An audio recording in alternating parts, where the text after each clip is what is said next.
Assalamualaikum warahmatullahi wabarakatuh. Minal aidin wal faidin, mohon maaf lahir batin ya. Ketemu lagi sahabat di channel Keong Mas Ansori Channel. Kali ini kita akan berbincang-bincang masih dalam dunia penetasan ya. Mungkin bagi rekan-rekan pemula masih banyak yang bingung atau masih bimbang dalam menetaskan telur bebek ya, atau telur ayam. Sebenarnya menetaskan itu gampang-gampang susah ya teman. Disebut gampangnya, kita tinggal masukin telur ke dalam metas, nyalain lampu, setting suhunya, sudah itu ya. Nah, disebut susahnya dalam menetaskan telur pada waktu mulai akan menetas ya. Banyak yang gagal ya sahabat, banyak yang gagal karena DOD atau DOC tidak bisa keluar gitu dalam cangkang ya. Sedikit berbagi pengalaman ya sahabat. Sebenarnya begini, semua orang itu pasti bisa menetaskan telur, dengan catatan dia bisa memahami kondisi metas yang dia punya gitu ya, dalam menstabilkan suhu, dalam mengatur sirkulasi udara ya, apalagi metas manual seperti saya ya sahabat. Nah, kunci pertama ya sahabat, kunci pertama itu adalah pilih telur indukan yang bagus ya.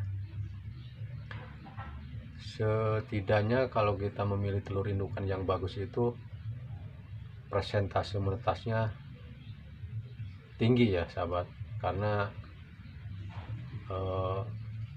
telur indukan itu pasti itu dibuahi sama pejantannya ya sahabat.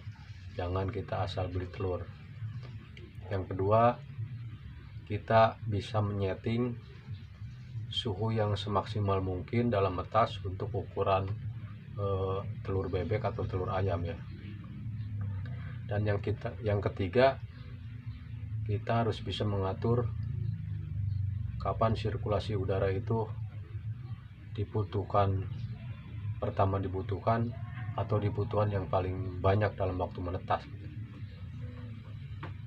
Nah, sebelum kita memasukkan telur ya sahabat, apalagi lemari atau metas yang kita mau pakai itu habis dipakai, itu diwajibkan dilakukan fumigasi sahabat, atau cuci hama ya. Ya kalau saya dilakukannya paling penyemprotan pakai kalau enggak pakai itu kalau saya itu pakai antisep, bisa juga pakai pewangi molto ya, dan bisa juga pakai cuka ya. Di video sebelumnya saya udah upload ya fumigasi yang memakai yang tadi saya sebutkan ya. Nanti mungkin lain kali saya bikin lagi video berikutnya, kita fumigasi pakai cuka ya sahabat. Nah,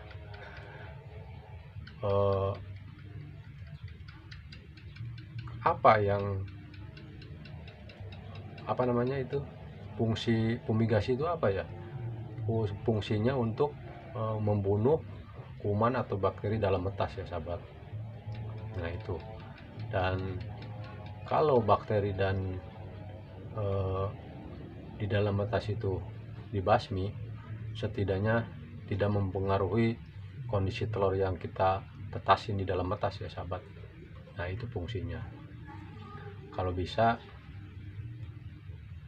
lakukan fumigasi atau pembersihan atau cuci hama setelah lemari atau metas kita pakai ya sahabat. Nah yang kedua, setelah lakukan fumigasi kita masukin telur ya, kita setting suhu.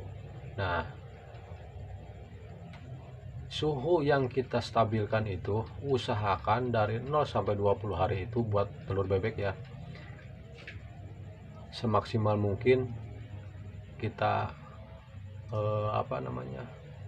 kita setting itu jangan sampai diturunaikan ya sahabat, karena itu sangat mempengaruhi sekali ya. Nah terus pembalikan telur itu ya, dalam teori penetasan itu mungkin sahabat juga udah tahu banyak ya, itu aturannya 3 jam sekali ya. Karena apa dilakukan pembalikan itu? Untuk mencegah agar kuning telur itu tidak menempel ke kerabang telur ya sahabat, karena proses pembakaran itu sangat lumayan panas.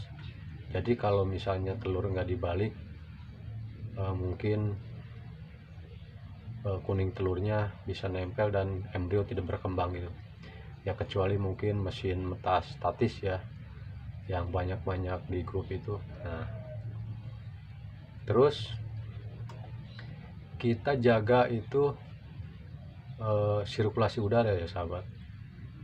Walaupun kita metas manual, nggak pakai kipas, nggak pakai apalah seperti punya saya itu, usahakan sirkulasi itu stabil atau lancar ya, tidak bisa keluar masuk itu. Karena apa? Karena embrio yang hidup di usia 5 hari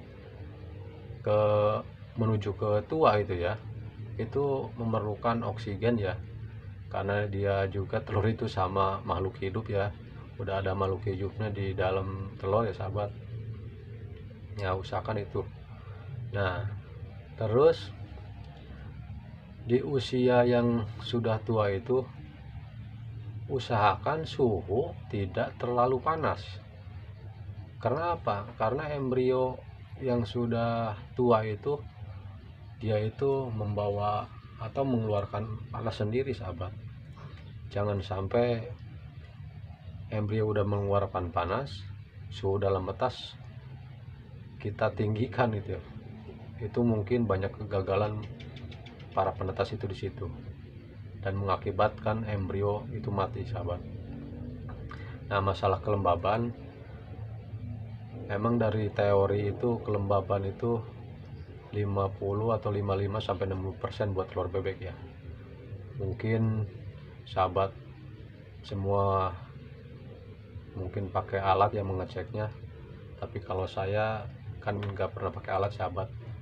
Yang penting saya itu di dalam metas ada air dan saya menggunakan piling ya, walaupun diraba agak telurnya beda, telur kering sama telur agak lembab itu beda sahabat.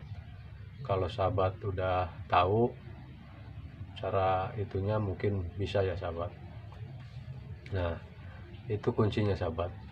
Dan kunci yang selanjutnya itu sahabat, menetaskan itu seperti kita mengendarai motor ya.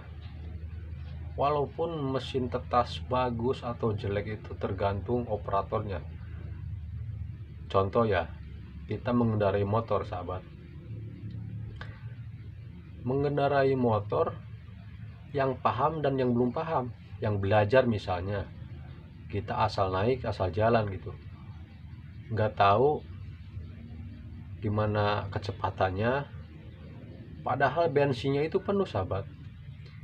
Karena tutup kabilatornya itu tertutup, itu dia bisa mati di jalan sahabat. Nah karena kurang pahamnya si pengendara itu membuka tutup kabilator, dia bingung ini kenapa motor itu nggak jalan gitu, padahal bensinnya full gitu. Nah, itu bisa dicontohkan seperti itu. Mesin tetas juga seperti itu sahabat. Walaupun kita punya mesin tetas yang harganya puluhan juta gitu, walaupun puluhan juta, operatornya nggak bisa menggunakan itu, tetap aja pasti gagal itu sahabat. Nah, itu sebagai contoh ya. Mungkin pengalaman saya atau sharing di sini ada manfaatnya sahabat. Ini cuman berbagi pengalaman aja, mudah-mudahan ada manfaatnya. Ini masih di hari lebaran ya sahabat. Saya mohon maaf lahir batin ke semua sahabat-sahabat sekalian ya, sahabat subscriber yang sudah like dan subscribe channel saya ini. Terima kasih banyak ya. Semoga channel saya ini bermanfaat buat sahabat sekalian ya.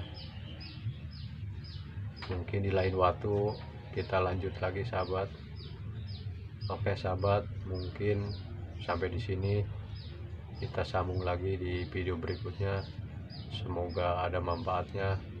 Sekali lagi, saya atas nama Keong Mas mohon maaf lahir batin. Sekeluarga saya bila ada salah mohon dimaafkan ya. Wassalamualaikum warahmatullahi wabarakatuh.